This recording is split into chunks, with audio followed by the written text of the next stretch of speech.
Transportation system, that is two parts. One is circulatory system, second one is lymphatic system. Circulatory system consists of three parts, that is heart, blood vessels, and blood.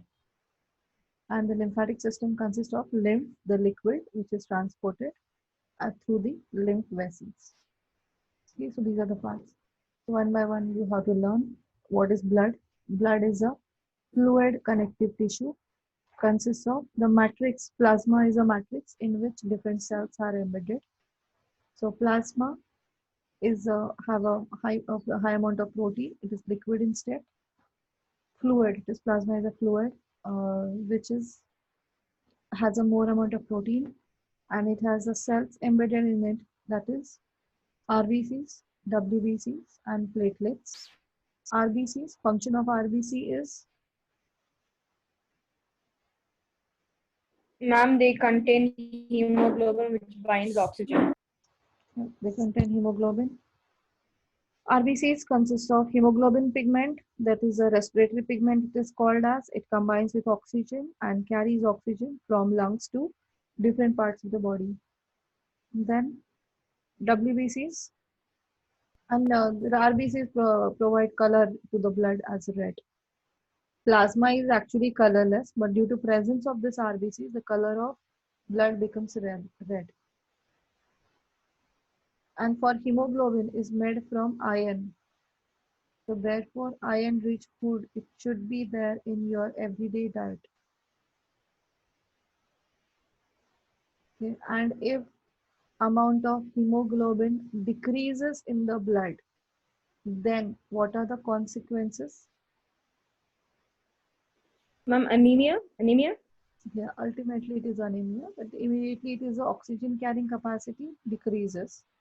If the number of these pigments reduced, so then what will happen? The oxygen carrying capacity reduces. Then energy produced in our body will reduce. The person will feel tired every time. Although it's eating food, doing everything, but always feel tired. That is because of the lack of the deficiency of hemoglobin. And ultimately, if this condition is for longer duration, then ultimately causes anemia. Okay. That is the consequences you need to know about the hemoglobin. And then WBC function. WBCs are soldiers. We call it as soldiers of the body. They maintain the no, this one, immune system building up. Is the WBCs actually build up the immune system. So they are the different types of WBCs are fighting with different types of foreign germs, that is microbes, antigens. So they produce antibodies, that is, they produce particular type of protein which can easily digest the invaders, that is antigens. So that is a function of WBCs, and then platelets function. Ma'am, they are responsible for blood coagulation, that is clotting of blood. Clotting of blood, right? So whenever there is any vessel leakage takes place in the any vessel, so immediately platelets gather in that area, do some chemical reaction, and net-like structure is formed near the leakage, and due to which the loss of blood is prevented. So that is a function. So and the another function, plasma carries or transports different substances, soluble substances from one part of the body to another part of the body, that is from one organ to another organ. So these are the functions of blood. So whenever the functions of blood it is asked, you can mention this as separate functions. So plasma is function different, platelet function separately, WBC function separately, RBC functions separately. And one more thing you can add in this one, the blood maintains the pH of the body as well as body fluid, as well as maintain the this one, yeah, maintains the pH value. And this one also, the transportation of hormones also you can make the exam, this one, transportation of hormones, transportation of some soluble substances, transportation of nitrogenous waste, transportation of oxygen and carbon dioxide. You cannot make the different points for oxygen and carbon dioxide. Both will come together. You, if you do the write it two different points as carrying of oxygen and carrying of carbon dioxide, you will not get separate marks for that. So that is considered as a single point. Okay, so these are the functions of blood. Blood vessels. Ma'am, arteries, veins, and capillaries. Yes, blood vessels, arteries, veins, and capillaries. So you have to remember the difference between arteries and veins. What are the difference? Main difference. This question is asked for 3 marks.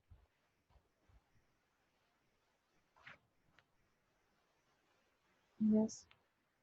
Ma'am, arteries carry blood away from the heart, while veins carry blood to the heart. Carry blood away from heart. And here carries blood To the heart. towards heart, right? Ma'am, arteries are thick-walled, veins are thin-walled. Thick wall. This is thin wall. Ma'am, Ma'am, arteries carry oxygenated blood except pulmonary artery, while veins carry deoxygenated blood except pulmonary vein. Okay.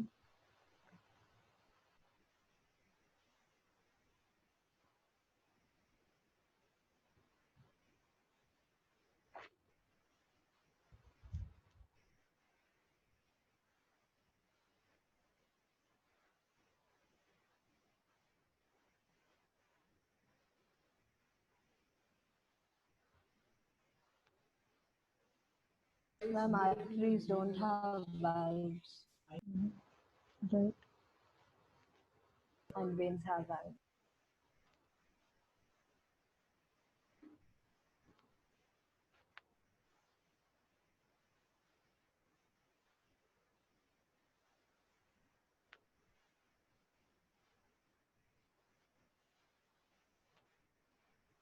For what purpose the veins have walls?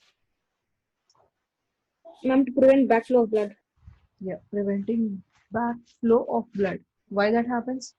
Why not that happens in arteries? Ma'am, because the pressure is less, no, so they have a tendency to move back.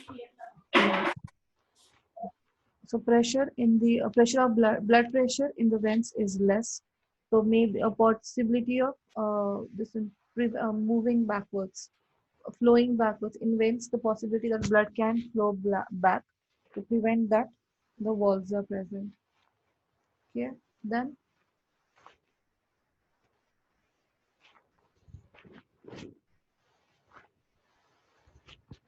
next function, next one, this one. Think. Ma'am, arteries divide to form capillaries, and capillaries come together to form veins. That can only consider as point. Okay, ma'am. Are like the smaller branches of arteries called arterioles, that one? No. Ma'am, they are deeper and veins are superficial. Yes. Deep seated, superficial.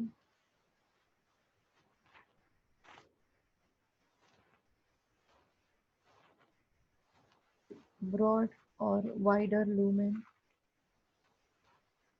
narrow lumen. Ma'am, what's lumen? Sir, I've explained here. Don't remember.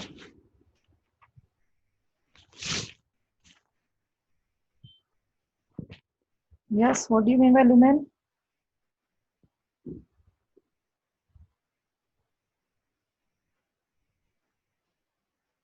Yes, anyone?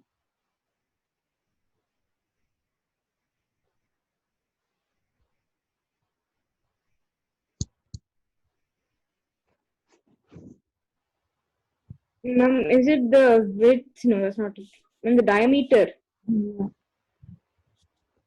So inside space of the vessels, vascular space, or that is we can consider as this one, what you call as yeah, width we can consider, diameter we can consider, central space of arteries and veins is called as lumen.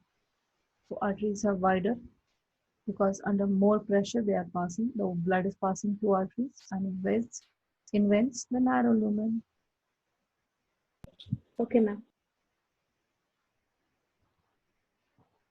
Okay, so that is arteries and veins. Capillaries are, what is the special property of a capillaries?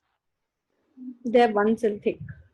They are one cell thick, porous,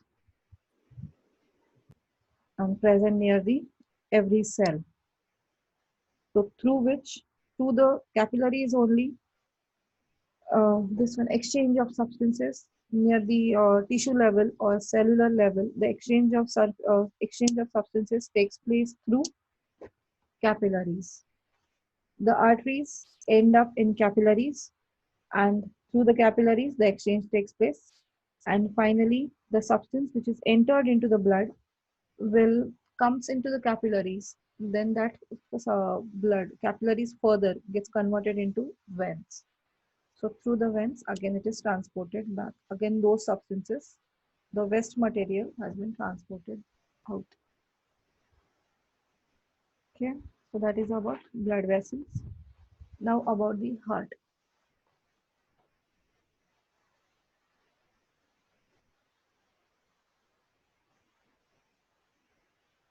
The functioning of heart.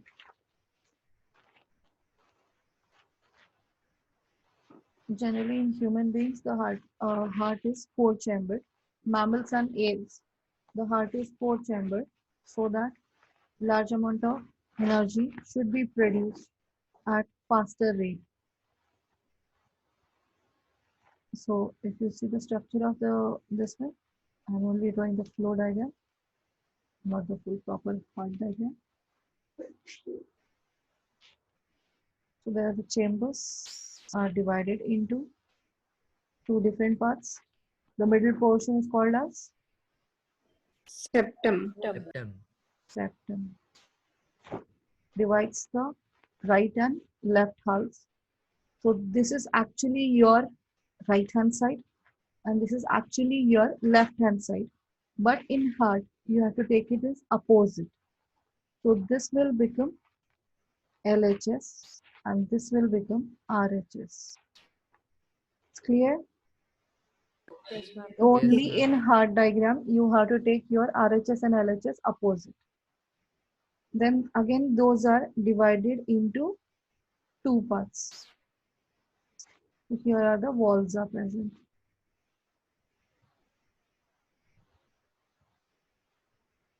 So the upper part is called as, this is a smaller parts. They are not equally divided. Upper parts is smaller and the lower parts are thicker, bigger.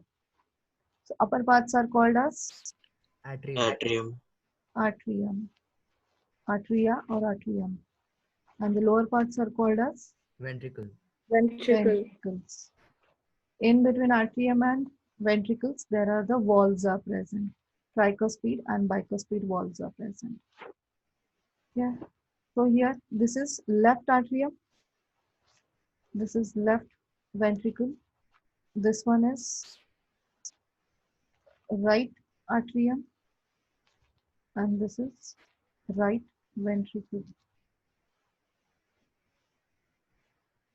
Now, here are the inputs from the different parts. The inputs are in the atrium. The blood enters the heart through atrium and leaves the heart to ventricles, through ventricles. So now here entry. So which parts enters here? Blood enters through two vessels called as Vena cava. vena cava, superior and inferior. Superior vena cava, the blood enters from the upper part of the body. Inferior vena cava, blood enters through lower part of the body. So these are vena cavas. Just a second.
Yeah, sorry.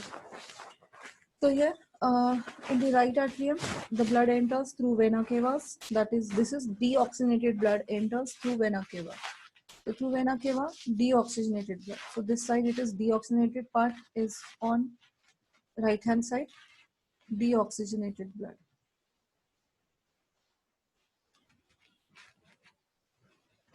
And this side is a part of oxygenated blood. Yeah. So blood enters through vena cavas here in here, and this side the blood enters through. Pulmonary vein. Pulmonary vein. So it is pulmonary vein, which comes from lungs. Through lungs, the pulmonary vein enters the heart, left side of the heart in the atrium. One thing that is both of them at the same time these receives blood. At the same time, the deoxygenated blood enters right atrium and oxygenated blood enters left atrium. Clear? Now from that these relax. Atrium, both the atria relax. At that time they receive blood. So blood enters atria when they are relaxed at the same time. Now after that both of them contracts. So when they contract, at that time these valves open. Both the valves at a time opens. So blood from left atrium enters left ventricle and right atrium enters right ventricle. After that, here this is oxygenated blood, this is deoxygenated blood. Now from this place, blood has to be pumped out. So now from here, it will move out through. This is oxygenated blood, so it has to be passed Aorta. through each and every body parts towards the cell. So it is aorta. Or through aorta, the blood is pumped through ventricles into aorta. Aorta is a thicker funnel-like structure, so bigger structures because it is receiving a large amount of blood. And then further it gets converted into artery. Arteries further gets converted into arterioles and then pass it to each and every cell. Okay, so that is aorta function from ventricles. Now at this time, when the ventricles pump blood in the aorta, so the pressure of the blood in the aorta and further in arteries is high pressure because they are passing, the more amount of blood immediately get passed through them. So therefore pressure at that time is more, and that happens when the ventricles contract. So when this part contracts, then only the blood is pushed into aorta, then into artery and then into arterioles. So the pressure in the blood is high. So that process, that stage is called as systole. And the pressure is called as systolic pressure, which is a high pressure, 120 mm of Hg. It's clear? Yes, ma'am. So when ventricles contract, they pump blood into aorta and then further into artery. So at that time, the pressure in the blood is too high. So that pressure is called a systolic pressure. And that happens due to ventricular contraction.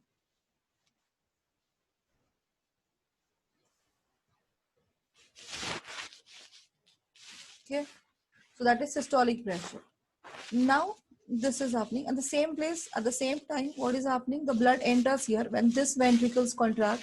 So they will push the blood into pulmonary artery. And this artery carries this deoxygenated blood towards lungs. Then again the exchange takes place. That one carbon dioxide moves to the alveoli, and then oxygen mixes with the blood. Now that is through pulmonary vein. It will enter again into the heart, left side of the heart. Clear? Now when the arteriums are receiving blood, at that time ventricles are, they are relaxed. At the same time, these are contracted. So this is the step by step. It is not happening that is first it will receive, then it will receive, and then it will pass out. No. When these are relaxed, at the same time, these are contracting. So when these are contracting, at that time, these are relaxed. So when the blood enters into atrium, that time they are relaxed. When they contracts, they are pushing blood into this ventricles. So when ventricles are receiving blood, they are not passing it out blood. Blood is not passed out. So they are receiving it. That time the pressure, they are not passing blood. So that time the pressure in the artery or aorta is less. When these ventricles are receiving blood, at that time the pressure, they are not passing blood into the arteries, so the pressure in the arteries is less. So that pressure is called as, what is that pressure is called as? Diastolic pressure. Ventricular relaxation, that is called as diastole, and the pressure in the arteries at that time is called as diastolic pressure, and that is 80 mm of Hg.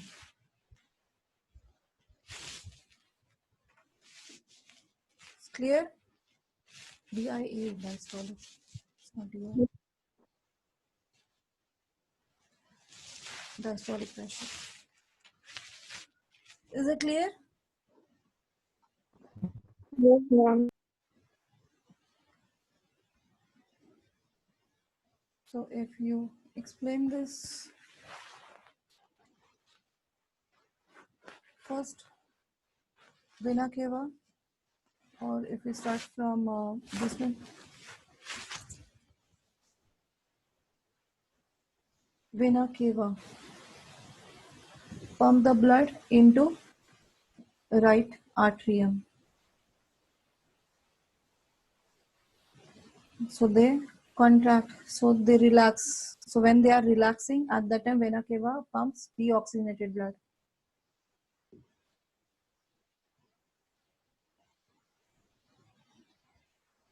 Into that right atrium. Right atrium contracts, moves into, so therefore blood moves into right ventricle. Right ventricle contracts, then they push the blood into pulmonary artery. Pulmonary artery take it to the lungs. In the lungs, exchange takes place, exchange of gases.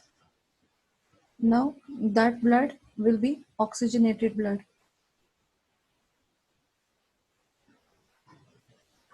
Now that will be with the help of pulmonary vein. It will be poured, pulmonary vein, it will be poured into left atrium. From left atrium, it will move to left ventricle. From the left ventricle, it will move to aorta. From aorta, it will move to tissues or cell. And from tissues to cell, it will move to vein. Now here, exchange of gases. Now from here, now deoxygenated blood.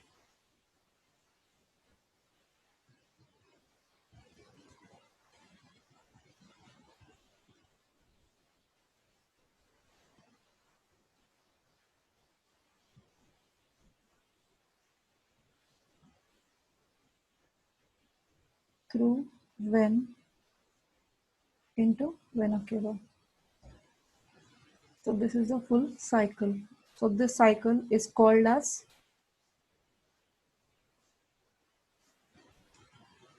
cardiac cycle. So in this case, you can see that is blood has moved into the heart. Blood has moved into the heart. 2 times. So therefore, this type of a circulation is called as Double circulation. double circulation. Clear? So from heart to lungs movement of the blood is called as pulmonary circulation. So this part, from right ventricles through pulmonary artery, it moves to lungs. From lungs, the blood is entering to heart through pulmonary vein. So this transportation is called as pulmonary transportation or pulmonary circulation. And then this is this part through the system, in the system, that is in tissues or cells. The blood moves through arteries and veins. That is, this is called as, And this circulation is systematic called circulation, yeah? systemic, not systematic, systemic. Okay, systemic, yes. Systemic. And this is pulmonary. Clear? Yes, ma'am. Structure, function, clear? Yes, ma'am. Okay, so draw this diagram then. Flow diagram.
cold. Can you not wait? Wait, just a cold. C-O-L-T. C-O-L-T.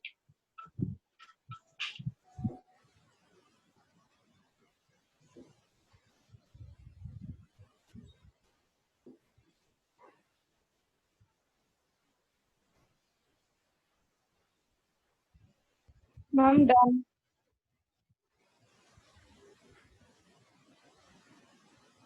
Done, ma'am.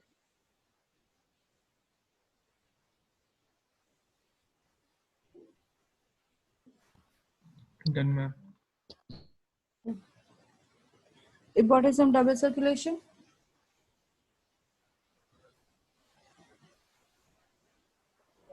Mom helps maintain our body temperature. For 2-mark answer, you will write this much answer. Ma'am, your voice is breaking off. Can I leave the meeting and rejoin? Yeah, fine. For 2 marks, Can can I you write say? this much answer? Ma'am, I'm saying, ma'am. Ma'am, so the right side and the left side of the heart are separate.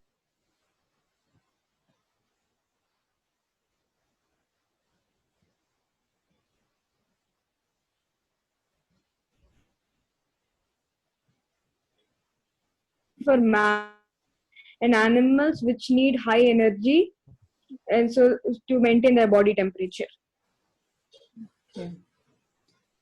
So double circulation is due to the separation of, is possible due to separation of oxygenated and deoxygenated blood with the help of 4 chambers of the heart. That is, the 4-chambered heart importance is necessity of 4-chambered heart, that is due to which the double circulation is possible. Separation of oxygenated and deoxygenated blood takes place, which is required, due to which the efficient supply of oxygen takes place. Due to efficient supply of oxygen, the rate of respiration increases. Due to increased rate of respiration, the energy production, the large amount of energy will be produced, and which is that energy is needed or necessary for maintaining body temperature for warm-blooded animals, that is in mammals and aves, that is birds. Clear? Yes, ma'am. Okay. So this is the importance. Why the frogs and reptiles have 3-chambered heart? Ma'am, because they don't need to maintain their body temperature. So They their don't energy requirement is less. They are not so, they are cold-blooded animals. They are not supposed to maintain their body temperature, and their energy requirement is less. So therefore, these animals, there is okay if they have the mixing, some amount of mixing of oxygenated and deoxygenated blood also takes place. It will not harm them. Okay. So that is about the transportation in animals. Transportation in plants. through xylem, phloem. So plants needs the transportation of water and minerals, one thing, and the second thing, the transportation of products of photosynthesis are transported. So in that, the transportation of water and minerals takes place through xylem, and the transportation of water soluble food is done through the phloem part. So xylem has 4 types of tissues. Those are, Tracheids, vessels, xylem parenchyma, and xylem fiber. yes, right, tracheids, vessels, xylem parenchyma, and xylem vessels are there, fibers. So in that, tracheids and vessels. So tracheids are generally more prone, are present in the lower plants, that is bryophytes, thallophytes, and pteridophytes generally have tracheids. They don't have vessels. In their body, vessels are not present. So mostly the transportation takes place through tracheids. Even in gymnosperm also, the transportation is through tracheids. Only in angiosperms, vessels are present. So vessel take part in the transportation. Xylem vessels. Then this one, transportation takes place. For that, first, the movement of water into the roots. Roots spread all over the inside the soil. Water is present in the soil through which it is taken in. So how that movement of water takes place into the root, you should know that part and exactly how to write these answers. So you have to check what is written in the book. You have book right now? Yes, ma'am. Open it. NCRT. NCRT. Okay, ma'am.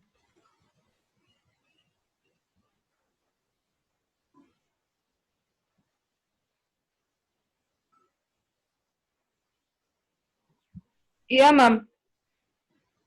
This transportation in plants part, open Yes, ma'am. and find out where the roots transportation is written. Means water enters the roots. Ma'am, that's at the root the cells in contact with the soil actively take up ions, that part, right? Yeah. So how the transportation takes place?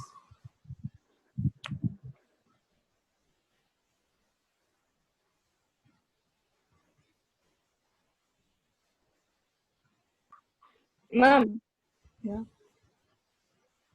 ma'am, at the root, no, ma'am. The root cells are like, taking up ions from the soil. So this will create a difference between the concentration in the roots and the soil. So Yeah. then to eliminate, like stop the difference to make it equal, water moves into the root. Yeah.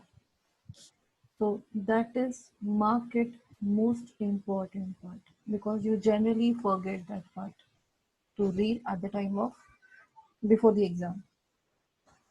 And as it is, you have to write, you cannot change it. Ma'am, can you repeat it again, ma'am? I just now got my textbook. 108 page number, the last lines. At the roots. At the roots, cell in contact with the soil actively take up ions. This creates the difference in concentration of these ions between the roots and the soil. So water therefore moves into the root from the soil to eliminate this difference. This means that there is steady movement of water into root xylem, creating a column of water that is steadily pushed upwards. Clear? Yes, ma'am. Thank you, ma'am. Question they have asked for 2 marks.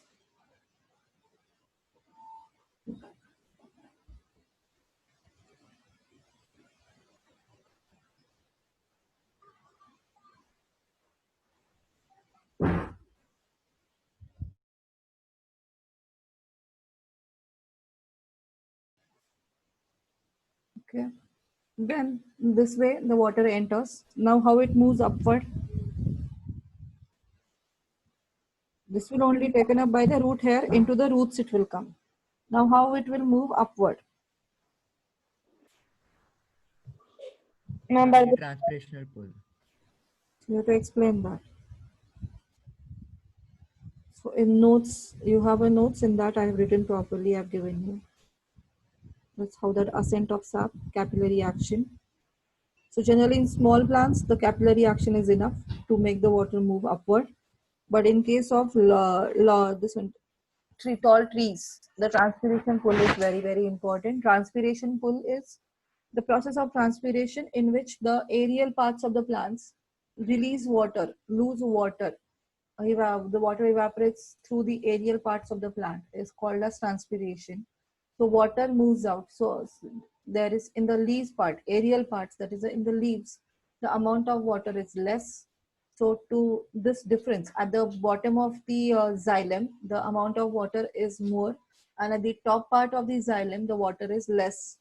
So this difference, due to this difference, the water will start moving upward to eliminate this difference. So this way in taller plants, water movement in upward direction, that is against the gravity, takes place. Okay. So 3 functions of transpiration.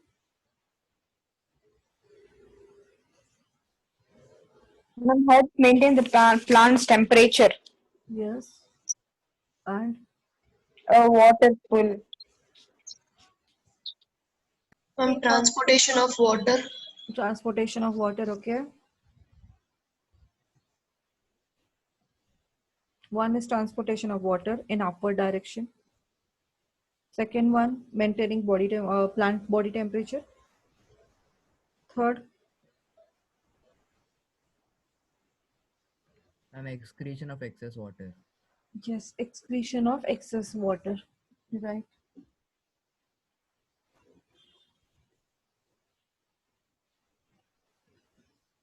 Okay, so these are the three functions of transpiration. Remember it. This question also they have asked. So what is the definition of transpiration? A proper definition? Ma'am, the loss of water from the aerial parts of a plant is called transpiration in vapor form. The loss of water in the form of vapors from the aerial parts of the plants is known as transpiration. Aerial parts which are in the air, that is the transpiration. Don't think that is it is only happening through leaves. It is happening through stem also. The green stem, they have lenticels. That is the stomata-like structures they have that we call as lenticels. So through that also the water is lost. Okay. Then transportation of food By is phloem. phloem, process called as. Translocation. Translocation. What is the proper definition of translocation?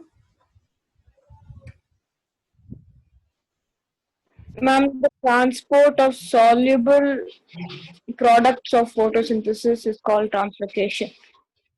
Ma'am, the And it process. occurs in the phloem. Through phloem.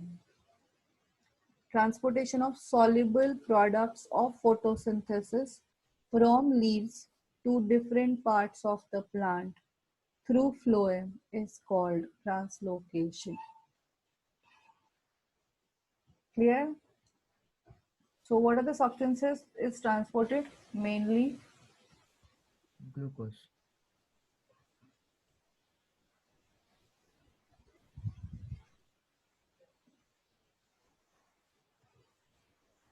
Amino acids. glucose, that is starch and amino acids.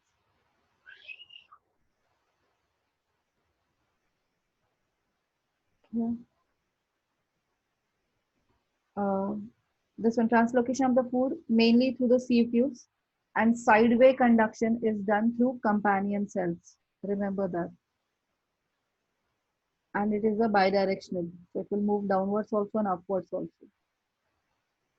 Then the process of translocation.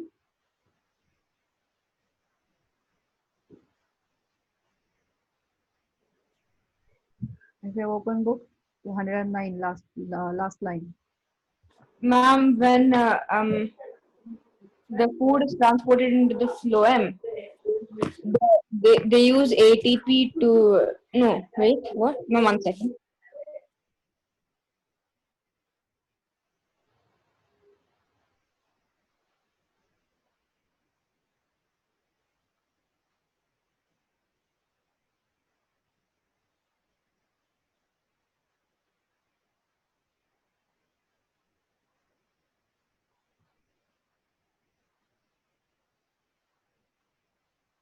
So 109 page, last line, and the 110 beginning part. Read that part.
Done.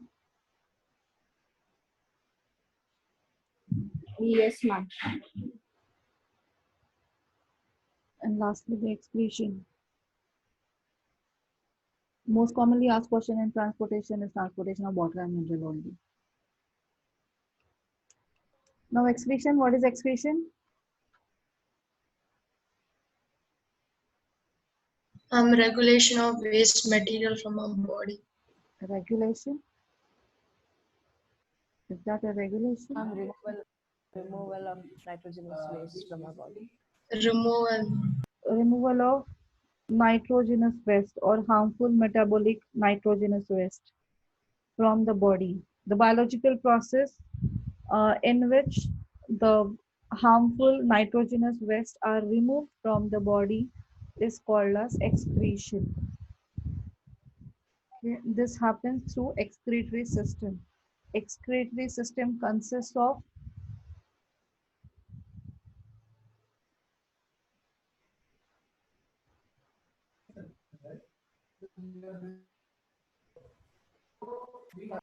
excretory system consists of Ma'am, kidneys, urethra, and the bladder. urinary bladder, kidney, ureter, urinary bladder, and urethra. So kidney functions of each through the arteries, renal arteries. The blood enters the kidney, which carries nitrogenous waste. The filtration is done inside the kidney with the help of nephrons, excretory units that is called as nephron. Through the nephron, the nitrogenous waste is filtered out and urine is formed.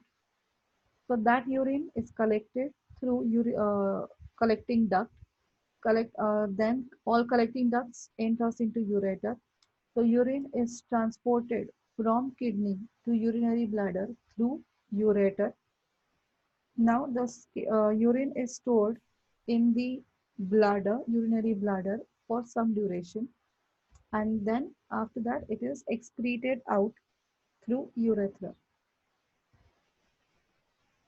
Clear? These are the functions of excretory system. They have asked only this much thing you are explaining. And then if the structure and functioning of nephron is asked, you have to produce further. You have to move further. In that, glomerulus, Bowman's capsule, nephron loops, and then collecting duct. That part you have to explain. So what are the things you will explain in that about the nephron?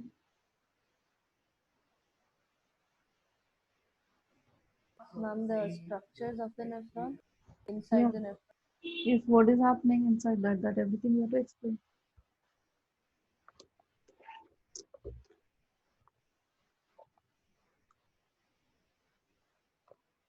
Ma'am, will we have to explain the whole excretion process, or can we Yes, just full describe? excretion process of nephron. Inside nephron, what is happening?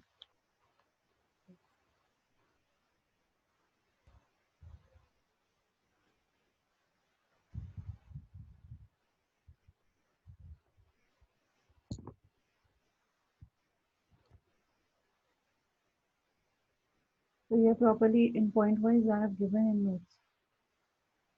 You have opened the notes or not still? Yes, ma'am. It is given properly. The point wise, the full part, 3 mark answer I have already given in that. Nephrons are made up of cluster of thin capillaries called as glomerulus. That is glomerulus near the Bowman's capsule. That's capillaries you will see. The blood enters, that renal arteries further gets converted into glomerulus. So here you can see the capillaries present inside this part. The artery, renal artery enters the every Bowman capsule, which has these capillaries are called as glomerulus. Through the glomerulus, the absorption takes place. So this is the cup-like cup-shaped structure we call as Bowman's capsule, which absorbs all the substances which is present in the blood. So whatever the substance is there in the blood, living blood, everything is absorbed by this Bowman's capsule. Then after Bowman's capsule, it will enter into the loop part of the nephron. In the nephron, that loop parts, Henle's loop we call it as, or proximal convoluted tubules, tube structures, tubules. In that, the selective reabsorption takes place. So which are the substances will absorb? Ma'am, glucose, amino acids, and other salts and excess water. Yes. The filtrate moves down to the tubular part, and then the selective reabsorption of few substances, that is glucose, amino acids, some salts are there, and some excess amount of water also taken out. That amount of water depends on the two factors. One, how much amount of water is present in the body. So if the less amount of water is present in the body, then the more absorption of water takes place. But if in the body more amount of water is already present, then the absorption of water will be less. Reabsorption of the water will be less. And it is also dependent on how much nitrogenous waste has to be excreted out. So although the body has a less or more amount of water, but it has to first think how much amount of nitrogenous waste has to be given out. So for that, sufficient amount of water should be mixed in that urine. Uric acid and urea, whatever it is present, along with that, the sufficient amount of water should be mixed. If more amount of nitrogenous waste has to be eliminated, then it should consist of that urea or urine should consist of more amount of water. So at that time, the reabsorption of water will be less in quantity. But if the amount of nitrogenous waste to be excreted is less in quantity, then it requires less water. So therefore, more amount of water will be absorbed back, reabsorbed back from the kidneys. Okay, then whatever the part left out, inside that again some secretions has to be done from the distal convoluted tubule. Some substances will get secreted. Some amount of extra glucose has to be given into it. Some amount of ions has been added to that, and finally all of them together forms urine. That urine is collected into the collecting ducts. Collecting ducts combine together to form ureter, and it is taken out of the kidney.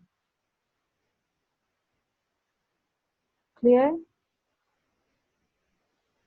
Yes, ma'am. Then Yes, ma'am. then it is stored in urinary bladder for some duration. Then the sphincter muscles are there, which are controlling the opening of urethra. Urinary sphincter muscles present in the urinary bladder also. In the urethra, there are also the sphincter muscles are present. Clear? So these are under control, nervous control. And here, every day, the kidney getting 180 liters of blood, that is filtrate.